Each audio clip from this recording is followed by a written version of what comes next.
先来做客蛮人来了，今日来炒料的，一个人吼，伊的身份真蛮特别。俺哋每过首有唱到的系作家庄子欣，欢迎子欣。大家好，我是子欣。俺哋都来讨论一下，因为子欣的名诶吼很美。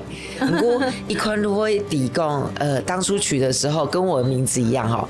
没有合法嘅想象去按嘅名诶，嘿，应该爸爸妈妈看嘅《康熙大字典》哇，去请下简单写，有方言，不过佢系用华语来念，唔系用客语来念。好，咁後來我接觸訪問啊，也到，咁我用嚟用合法講自家嘅名诶。我自家會講，因為我阿婆會和我阿信嘛，我是會講我大家好，我係莊慈信。哦，就會屯嘅信係會常用嘅講法啊。係。好，假如係知心。嘿，好，今日之前來啊，俺哋鄉親，可能也站嘅吼，會不時會看到之前嘅相關嘅新聞，因為2024年得到嘅一個金典獎，喺俺哋一個寫作當中非常難得到嘅一個獎吼，咩很晚的來恭喜之前，唔知啊得到一個獎嘅時間有很驚訝嗎？有一點，一點點而已啦，有點驚訝，很開心，因為200棟豆樹，報名啊，所以得獎的幾率不是很高，那是很動心夢評審走得看到我的書啊喲。大家看之前過後生，也考試過後生吼。不過呢，寫嘅書家放落有4本呢。有，加我嘅博士論文，加起來40本。啊，如果是哦，如係寫嘅有聲音呢，2個聲音呢，不過寫又夾又好。同時，伊嘅小說如同陸卡爾非常有關係，故所講呢，今日呢，如果來了解之前伊寫作嘅韓國語嘅人生呢，一個幾多經驗吼，咁呢，就用照管理，我用之前帶來嘅小物來認識，咁呢，先來看一個地方之前帶來嘅東西，咁呢可以來認識伊嘅係乜嘅，哦，兩種相片。嘿，2個黑豚冇看見你，這都是你對不對？嘿，全部係我寫時間。個黑豚爸爸，嘿，也係爸爸，一種係阿婆。啊，那我偷下2種相片，給特殊性。我寫時間其實讓我爸爸動好，因為我爸爸讓媽媽定我2歲時間離婚嘛。然後我是疼爸爸，我是疼爸爸然後爸爸是那時候跟爸爸的感情很緊密，這樣子。爸爸在家裡有開一個牛排館，叫楓林牛排館。可能動到羅夫瓊英和弟倆楓林牛排館，就是小時候去買東西，他們就會問說：倆馬莎的聲音，佢哋有時會講倆楓林呢呀。哦，古時也嘅。如何睇牛排館？對，牛排館門口，嘿，牛排。哇，這邊有小天使，看起來很 fancy。對，我堂愛慢手工，就把你他講你冇生牛嘛。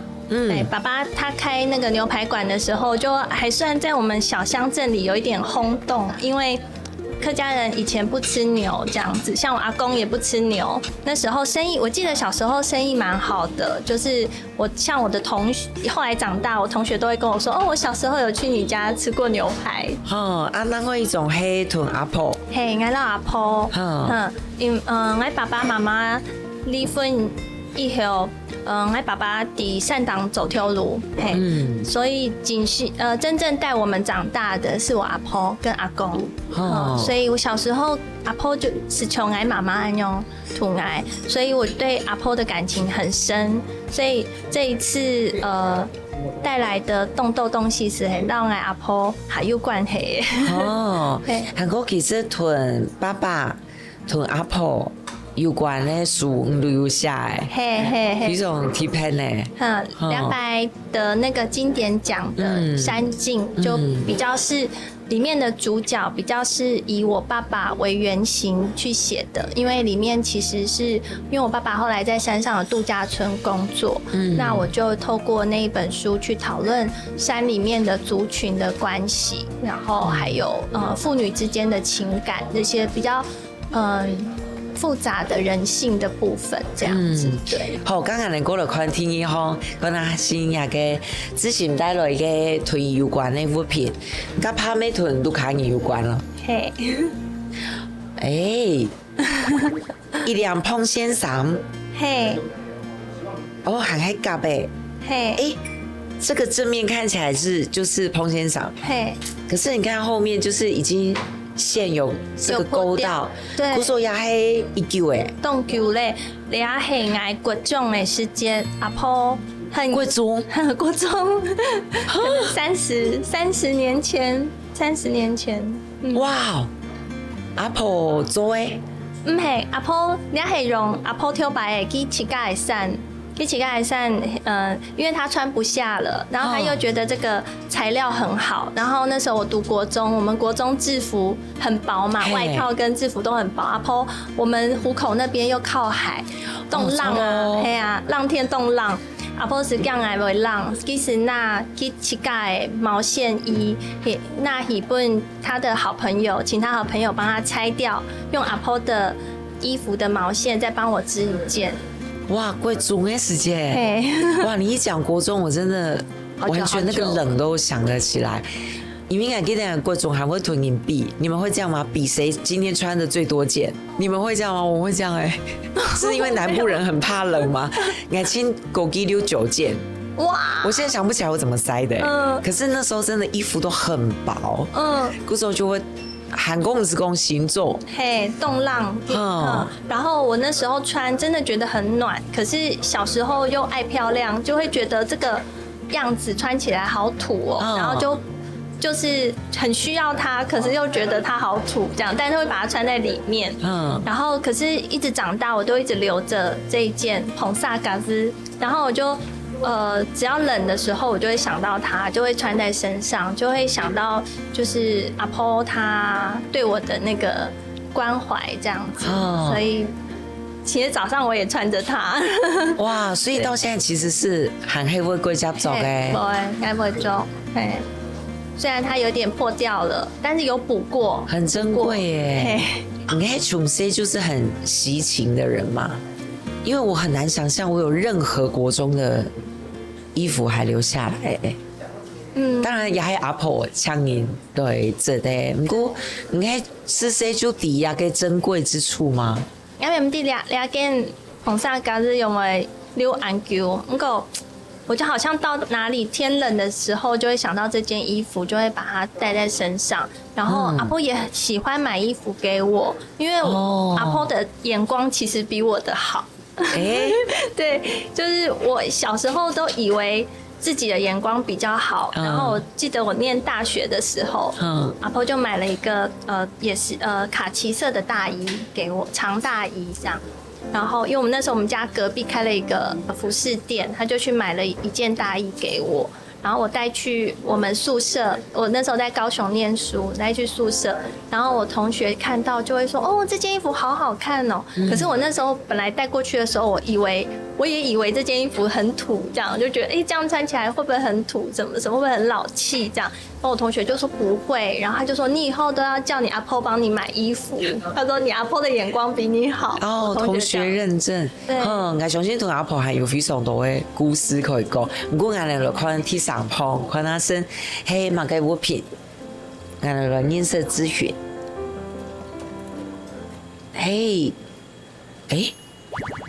也係乜嘅一個台耶？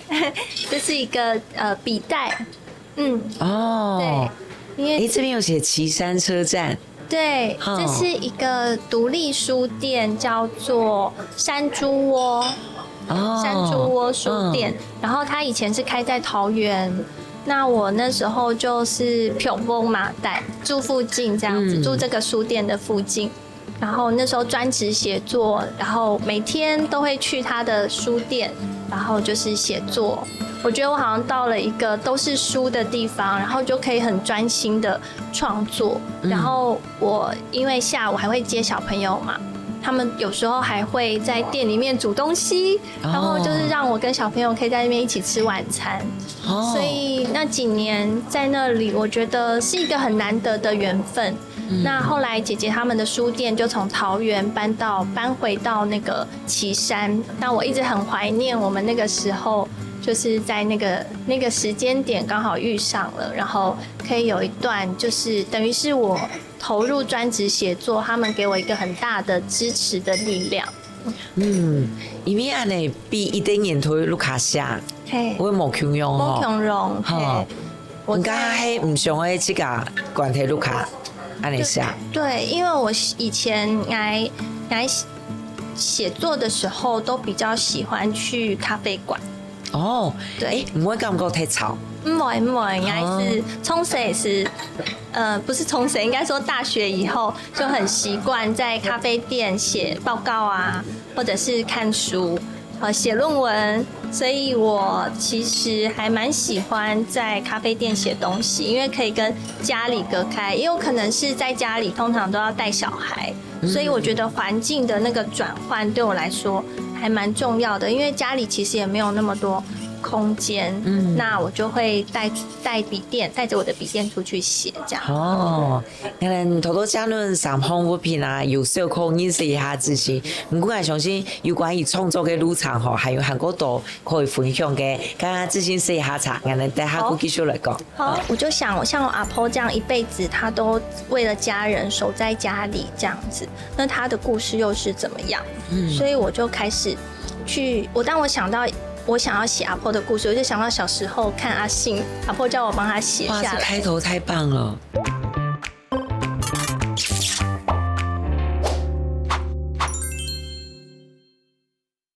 谁来做客？每日来了，今日来除了嘅係作家莊子賢，好多呢家人之前嘅一條物品吼，可以小可抵得一團爸爸，還個阿婆啊吼嘅感情，還個伊睇寫作嘅時間，唔會去到咖啡堂，就係同盧卡有啲切割。啊，其實之前有一張咪就係專職寫作，那個大概維持有多久？可能有5-6年。哎呦，按久咧，係咩因為會想要帶土生人咧？一方面係想要會聲音，一方面是想要有好多時間走得下，因為寫長篇小說，它其實一天最好一天都可以有3-4個小時是專心在創作這樣子。所以我那時候其實是為了想要寫長篇，就後來就辭職，然後就專心的寫作這樣子。你像這第一本織的時候就已經是專職寫作了嗎？沒有，織的時候那時候請了育嬰假，請了3年，所以也算是某一種專職寫作，因為就等於沒有薪水嘛，就是一邊帶小孩，然後一邊就是專心的寫，就是也是因為有織的那個經驗，我就發現說，確實是寫長篇小說的時候是需要比較更投入，然後時間更完整這樣子。不過因為後來我自己有第2個小孩，就是所以其實在後來寫海事啊，寫山境啊，包括現在最新的這個秀美，都是一邊帶小孩一邊寫，所以也是比較專注的時間也沒有很多，可能就是早上小朋友老大去上課，然後小的還沒起床的中間的那一段時間可以比較專心，大部分都是帶小孩。他真的就會很自律呢，真的。因為如果上到讀研究所噶哈，因為還得做事嘛，還得這條路就是在職，哇，非常痛苦。動甜而且就是1天半小時，亂了下。我都同我的朋友講，每天坚持半小时，对，你坚持半年会写完的。对，可是就是那个坚持，我觉得写长篇小说是韩国电影讲呢。不会，我觉得应该就是像易容讲的刚刚那个坚持的力量，你要相信你每天这个累积，虽然每天看起来好像没有差很多，但是其实累积下来它是很不一样的。不过就迄规天这个一段时间，我都会坐下来，上到马给先下下来。哇！以前这诗对我读起来非常多，因为我也很记得，因为我研究所毕业10年嘞。我写进社会时间20杂诗，坐半点钟，那20杂诗诶。这醒过去哦，伊迄读中文，博士迄台湾文学，你就是一路是文学，你迄自细就给天涯行一条路诶哈。其实我写时间，国小的时间还还想走那个画家。想画图，因为小时候很爱画图，然后后来才知道说，其实我妈妈都会画图。其国小的时间是有去日本有得奖，她的图国小的时候她在日本有得奖。我后来才发现，原来其实我跟妈妈一样，小时候是很喜欢画画的。对，所以我秀美里面其实有放一些我自己画的插图。那一直到高中的时候，我的国文老师很鼓励我创作，他就在课堂上看到，因为都会写作文嘛，老师就很鼓励我。就是我那时候念新竹女中，有一位吕慧珍老师，她现在还在竹女教书。她就很鼓励我创作，所以我一直很感谢我的就是当时的国文老师。因为伊鼓励你会考到诶，你安尼继续。刚你睇写的时间，因为我的鸦片没有看到，一个笔电对于自信路会非常重要的一个工具。对，就是每天带着它就觉得很安心，因为虽然可能现在有工作要上班，然后要照顾小孩，中间不一定有时间把它打开来，可是带着它。如果你中间刚好有一个空档，或者是你有一个时间，就可以把它写，也许是20个字也好，一点点也好，就是你有每天有看到你的作品，然后有熟悉它、感受它，有进入那个世界，就可以继续的写这样子。刚唔会有乜嘅写稿前的仪式吗？我起个写诗的挑签，我会看书，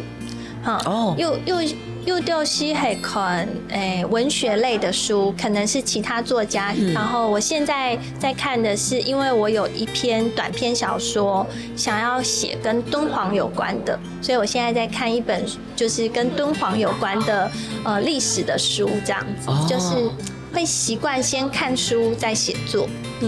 某一天看一旧。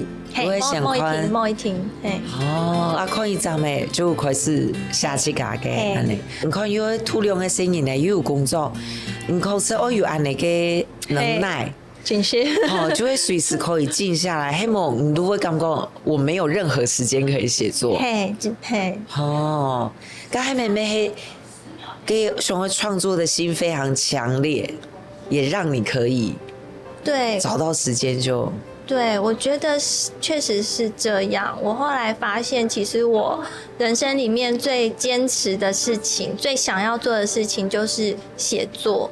所以面对这件事情的时候，我觉得我确实会比我做其他的事情更固执，然后更有耐心，更坚持。因为我觉得有时候我不算是很有耐心的人，可是面对修改，就是你写作，尤其是长篇，你需要很多很多遍的修改，你才可以。因为你看10几万字，有时候你可能写到后背是不记得抽签，抽签你写嘛改，所以就是你需要很多很多遍的重新读、重新修改这样子。对，所以它是需要很大的耐心。那我觉得就是因为有那个坚持，想要创作的心，所以就会把它坚持下来。刚才亚萍有看到，就会截至我们录影的时候进行的书，就会自己下来修改啊。头头刚才没有讲到，自己的小说，过去这同阿公有关。还是同妈妈有关，三庆同爸爸有关，修改就会阿婆。因为很少人像你这样就会你像俺们含前6个时间都有讲，我们一般家人说起来最近，其实最远。可是你却可以那么近的看家人，为什么？我觉得我开始会想要以家人来写的时候，是我发现说，其实我们家的家人，他们很多都没有念很高的，就是念很多书。然后我在读好多的书的时候，我就发现，其实很多人的故事会被记录下来，那是因为他很有名，或者是他自己有能力把它写出来。那我自己在看我的家人的时候，我会觉得，像我的阿公嘛，他是我那时候写诗是写在越战的时候，1964年到1975年的时候，他是在越南的西贡，那时候叫西贡，现在的胡志明市工作。像他这样子一个离乡背景的人，到那么远的地方，而且是战地，那时候在打仗，他为什么要去那么危险的地方赚钱？我就对这件事情有那个好奇。我就把它当成了我的主角，然后去铺陈了整个时代的故事。所以当时其实也做了很多的田野调查，去看了很多书。我自己在写这一本《秀梅》的时候，其实就是也是一样，就是那个时候我记得小时候有一个电视剧很有名，叫《阿信》，日本的那个阿信。然后我们家每天都会守在电视机前面看阿信。那我阿婆也很喜欢那个阿信这个电视剧，他们应该觉得我就是他。对，而且那时候电视台还做了一个企划，就是征集大家的故事。那阿婆是很多嘞，阿婆是那时候我记得我念小学3、4年级，然后阿婆就跟我讲说，阿婆没写诗啊，你来那来写爱故事，俺娘你来写。阿婆是按用那来讲，俺是讲爱长墨因为想到要写好多字，很小嘛，那时候很多字都还用注音写，然后我就不要，阿婆就很落寞嘛，表情就很落寞。然后我表妹是跟我其实是一样大，差我几个月，但我们2个是同班同学这样。然后表妹就看到阿婆很落寞，就说阿婆我们旁来那一下，我来帮你写这样。然后她就真的就拿那个日历我还记得那个日历的背面，阿婆念一句，我表妹就写一句。但是因为小朋友就是也没有定性嘛。然后我阿婆等一下又还有很多工作要做，所以那个故事就可能只有一个小小的开头。阿婆就讲从她以前在山上做养女这件事情，然后就是讲了那个开头，但是可能没有写完。然后这是我3、4年级的时候发生的事情，可是我一直记得这件事情。然后一直到我长大，然后写了那么多书，我就发现，像我写了阿公啊，写了爸爸，写了妈妈，他们都是有一个很长的距离的移动。阿公去了越南，爸爸去了山上，妈妈去了台北，北漂嘛的女性。那我就想，像我阿婆这样一辈子，她都为了家人守在家里这样子，那她的故事又是怎么样？所以我就开始当我想到。我想要写阿婆的故事，我就想到小时候看阿信，阿婆叫我帮他写下来。哇，这开头太棒了！我们等下一定要继续来讲，我们先聊一下，试一下茶，我们继续来分享同阿婆有关的故事。那天我回家，阿婆就问我说：“啊，你有写那个糖醋排骨吗？”我说：“没有这本书没有。”他说：“你怎么没有写那个就是要我要写？”很重要。我说对，很重要。我就说：“好，我下次再用别的方式补进去。”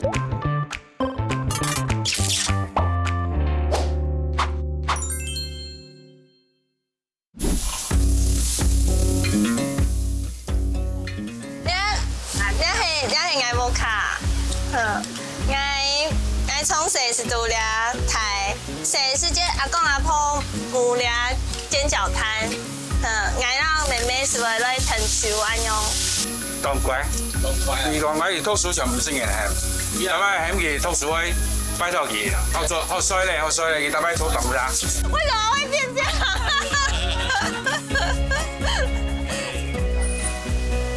冇挑白行家嘅啦，係啦，冇包挑白行家嘅，挑白客家，作少，係咪啊？有比較慢。數學還唔曉得，搞佢開九九乘法哦，佢會當聽。唔理係我修理佢啊，佢會講為什麼要用打的？我去跑去打機會。到10分，2分。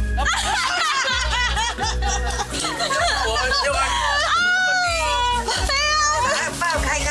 本来爆有酱哦，有啊。有酱，有酱哈。啊，是先包的嘞，本来是包那种的。就先包咩按酱，你刚才打2分。对，你刚刚打2分。哦，咱们都。而我的5分，你的2分。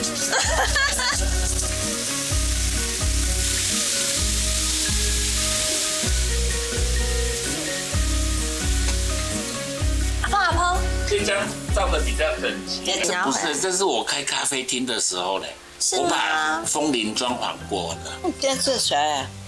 这我，是你啊？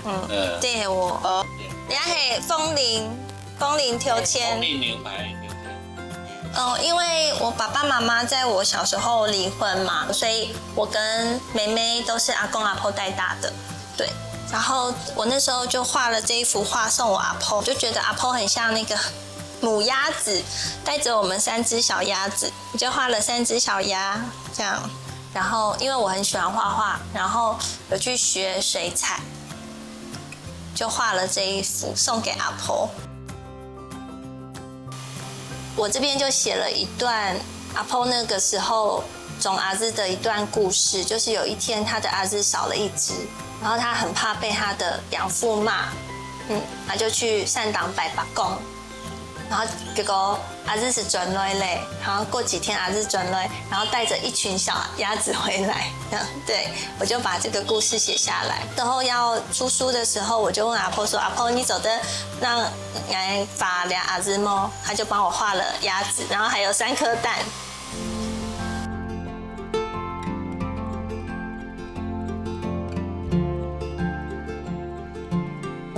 两百爱只能用动作合会来写两本小说，小妹爱只到两只故事，因为都动作小妹会讲的合会到两书地背，所以两只故事都有问题，所以爱汉白咪会用客家话来写书。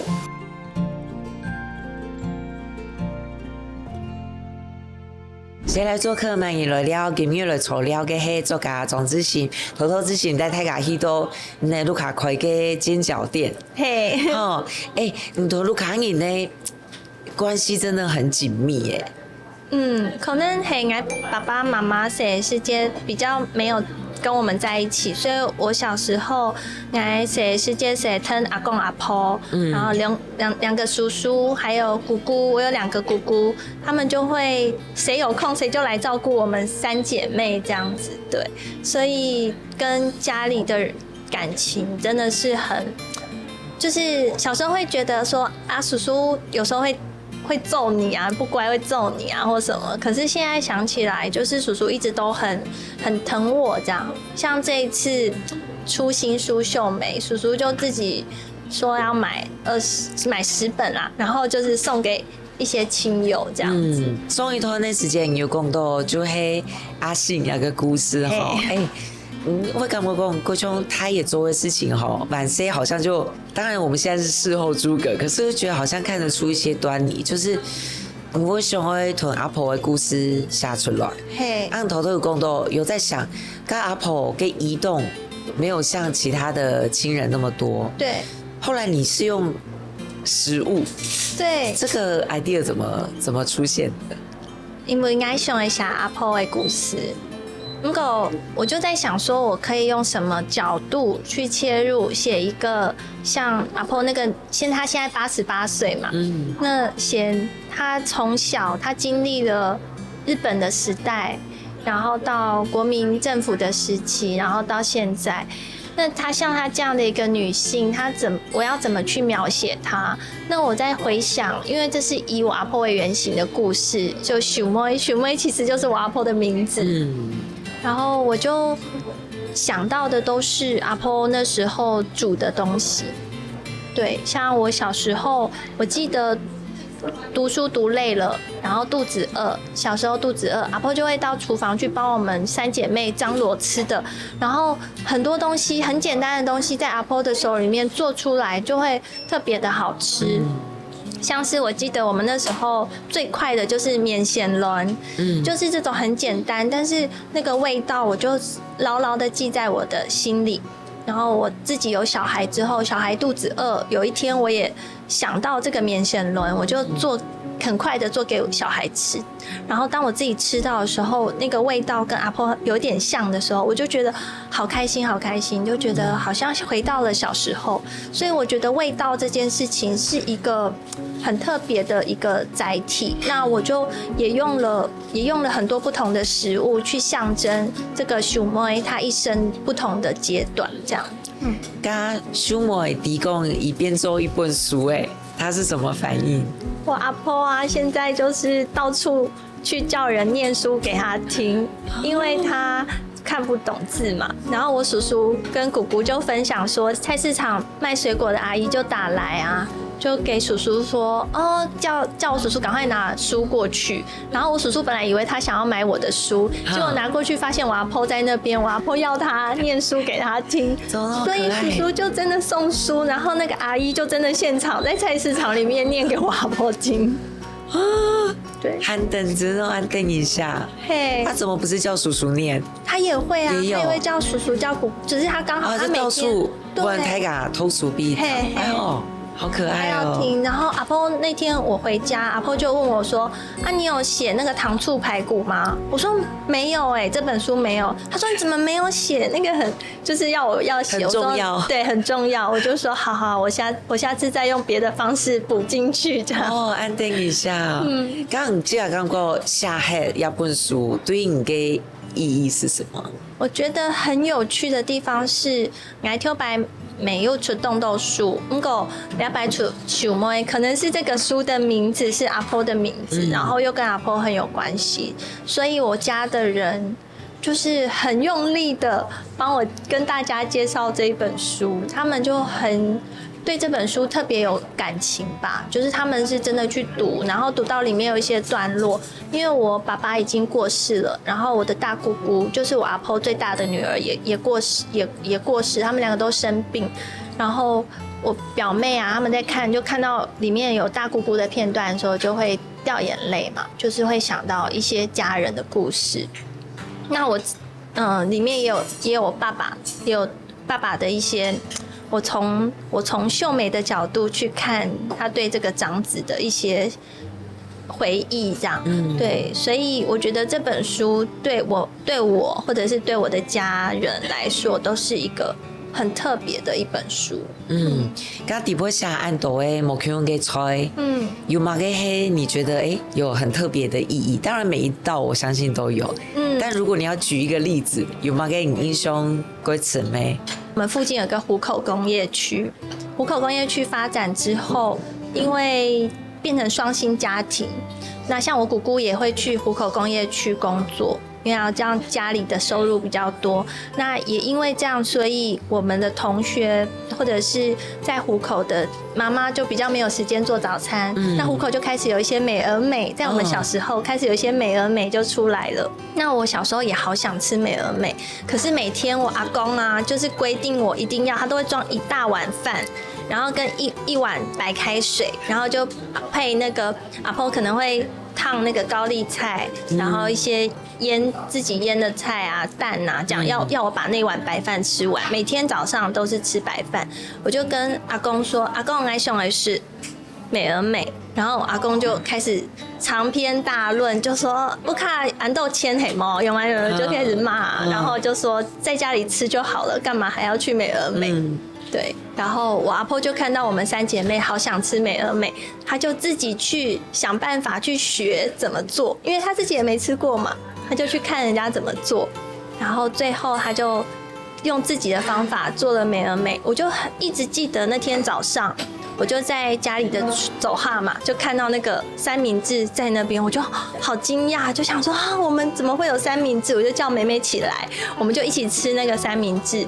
但是一般的三明治里面的那个涂的酱是那种软软的，但是我阿婆因为没有办法买到那个涂的那个酱，对，所以他就自己发明，因为想说咸的嘛，要配一点甜味，就放那个崩笨萨，就是砂糖，然后所以我吃起来就咔嚓咔嚓咔嚓，就是有声音这样。然后我妹妹就说啊，那个美而美的又没有放那个翁本萨，然后我就跟她说这是阿婆三明治。哦，啊嘞，你也如果糖个做阿婆，会想人呢。嘿。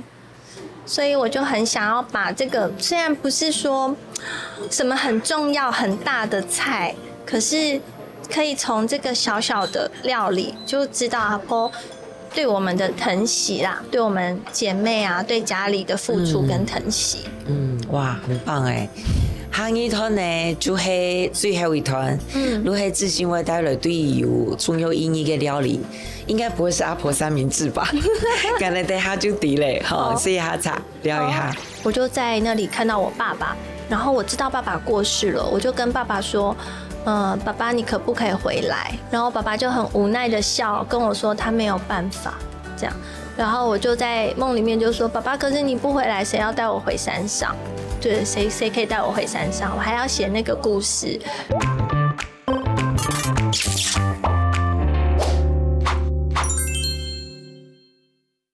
先来做客慢年来了，今日来材料係作家莊子賢。當然呢，睇下最後一部分哈，落來是好食嘅。今日嚟看子賢今日帶來對有特別意義嘅料理係乜嘅？好，我嚟請小助理夢本眼呢。哦，呀，沒買嘅啦哈，這是不是真的？你們家？嘿，確實係子賢路開一個。所以你一看就知道，对，我看这个形状，就是包的形状跟煎的样子就知道是家里的。所以别家的会长不一样。因为一般就是像八方云集啊这些锅贴店，他们可能就是会是那种像几七包的感觉，长长的。然后我们家这种手势，因为我自己也有在包，就是知道就是那个包的。对，我们在影片里看到你有在包，生疏了，对不对？对。阿婆说，因为他们现在都包的料都好多好多，叔叔现在都要包好多料，我有时候会捏不紧。很高丽菜耶。对，里面大部分是高丽菜，然后有一点点的猪肉。从小吃到大，然后以前是阿公在里面做菜，然后阿婆比较会讲话，个性比较活泼，就会招呼客人这样。然后阿公都是负责做菜，然后煎这种比较不用讲话的工作。然后我记得高丽菜很多水嘛，那时候就要脱水啊，要脱水。那阿公每次脱水都弄很久，后来我们好像就买了一台那个脱水机，专门脱高丽菜的。当然。从小时候睇吃唔会味哦，吃不腻。我记得小时候就是因为我们家附近还有一家是在卖那个煎包，就是煎包，然后他们家也有4姐妹，然后我们家3姐妹。那我们都会去他们家买他们家的煎包，然后他们家的姐妹就来我们家买煎饺。你会从虎口带上来吗？不会，没有，应该是我一定要吃那个刚起锅的，因为我们从小吃到大嘛，所以我们就会不吃冷冻的。对，我们就是吃刚起锅，然后还会去挑哪一个最好吃。我们知道，我们看那个煎的颜色或什么，就知道那是那几锅最精华的几个，然后就把它夹来，然后不会被客人看到吗？不会，就是会，因为我们能吃的时候，一定是客人比较少的时候，才有抓那个空闲吃。然后小时候确实有一阵子会吃到觉得很腻，因为每天都一直在帮忙在吃。可是你长大的时候回家，就会跟阿婆说：“阿婆，你要留给我，要留几包给我，我要回家哦。”就是赶快先打电话回去跟叔叔、跟阿婆先预约。你看样片底波样同卢卡人的感情真的很紧密。可是通常很紧密的家庭也会很多抓马的部分。你们家有吗？小时候就是家里一起聚餐的时候，我们小时候有时候叔叔和爸爸们喝酒喝多了，有时候会吵架然后有时候还会打架。小时候看到会觉得好可怕哦。但是互相要帮忙的时候，那个感情又很深，这样子。所以我也是在一直长大过程里面，就是观察家里的人之间的感情，对，就会觉得哇。而且我小时候会以为，像我小时候的联络簿都是小叔叔帮我签的，小叔都会帮我看检查功课，然后签联络簿。那我不知道说原来别人的家庭的叔叔跟自己的子女的感情可能不是这么紧密的。然后但是小时候就是跟叔叔们啊，跟阿婆就是那个回忆，就是像我第一台的那个小时候是听录音带嘛，第一台那个小的那种随身听，爱华吗？是我小叔买给我的。然后他就买一些什么说故事的那种录音带啊，然后一些什么介绍那种什么音乐家的故事那种录音带给我听，然后买耳机给我听。刚莫慧翠，你现在是对小时候是非常感恩的。不过你小时候曾经有过，其实要说身世有点坎坷也是，可是你看的眼光，其实跟我们一般想象为某嘛穷庸，那个是你太也让he man he 了解到，好像晚些其实就会我们会说过底哈斯，就是很懂事。其实我觉得我小时候比较懂事，长大反而比较任性。我妈妈是这样讲，我妈妈说，因为谁世界不是很乖吗？很懂事，长大就开始会比较叛逆。那我觉得我小时候一直知道阿公阿婆对我很好，然后慢慢长大的话，我会慢慢理解到，像叔叔啊、姑姑啊，他们对我们的好。其实他们可以不要做这些事情，可是他们就承担了，然后而且就做了这样。像我的比如说第一件内衣是我大姑姑买给我的，所以我现在去回想那个时候的小时候的成长的过程，就会发现其实我真的受到身边的家人很多的爱跟帮助。在我看人家送拜看到自信的时候，就会讲，你的三境啊，含体通呢，弄胸耳都下出来哈。虽然你刚刚有说你会同时经行用上本书，所以真的就是自律嘛。你给灵感的来源，你会有欠缺灵感的时间哈，就是那个时候你都是怎么去做这件很难的事。可能有时候是自然而然，因为我那时候在写山境，因为海事写完了，然后就只剩下山境，然后就投入在山境里面。那山境有很多的历史的背后那种大的历史的族群的一些冲突啊、融合啊那种，所以其实写起来很沉重，很沉重。那我那时候就突然就想到想要写秀梅，然后就开始记录，就是开始写那个。